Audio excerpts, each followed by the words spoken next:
Yeah, and I think it started at a very young age. I mean, you know, my dad was an entrepreneur. He was a fruit peddler, so I learned the customer and the client experience off the back of a produce truck. And I think that those lessons about how important the customer engagement and relationship is have always stuck with me right through. And I was able to take that sort of very informal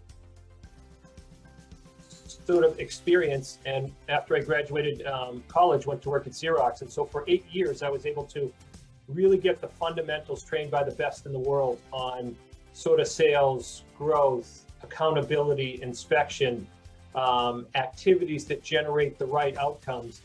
And what I found was that skill set became extremely valuable no matter where I was, no matter what job I had. So when I was leading companies and started one from scratch, all of those skill sets came into play because it was about going out and generating acceptance for our concept, and then now growing that amongst the customer base, and then finding those variations and those things that clients saw valuable, and then now capitalizing on that.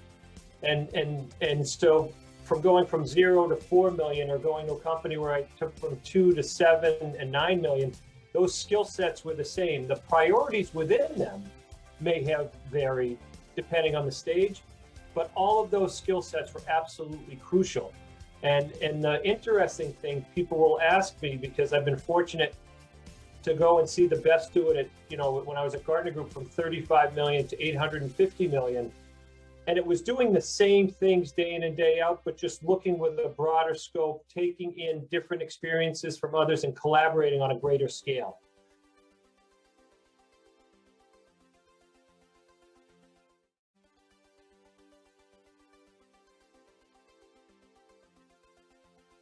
There is no greater value for me as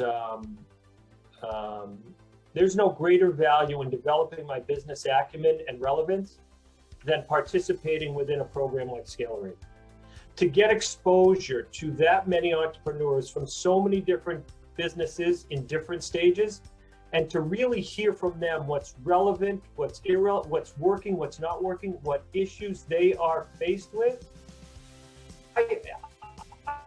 I become a sponge and a collector of all of that. I can repurpose and then come back with best practices, incorporating my experiences and their experiences.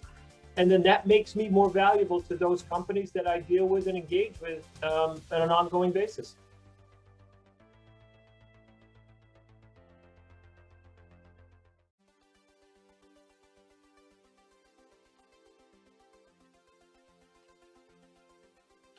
The one thing that makes Scalerator absolutely unique relative to these programs that help companies grow is the people.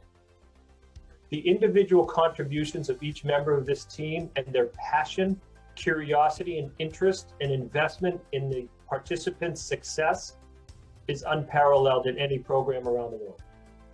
Their experiences that they bring to the table, and collectively us as a team, in the way that we share and we support each other, makes each of us really 4 times better than we are as individuals, or 5 times better.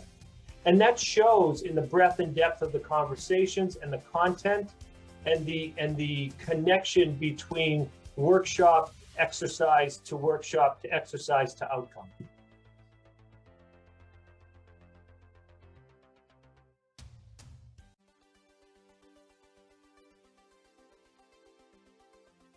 The reason why there's a sense of urgency to participate in the Scalerator program now is you can't afford not to. These issues that you are wrestling with are not going to go away. And today, some of the issues that we'll address in Scalerator are small issues which will now have time to become huge opportunities. If you wait and delay those small issues or opportunities, the opportunities will disappear and the issues will become bigger and will cost you more than you can imagine. So it's not about, can I find the time to do it now? It's you have to, because you can't afford not to.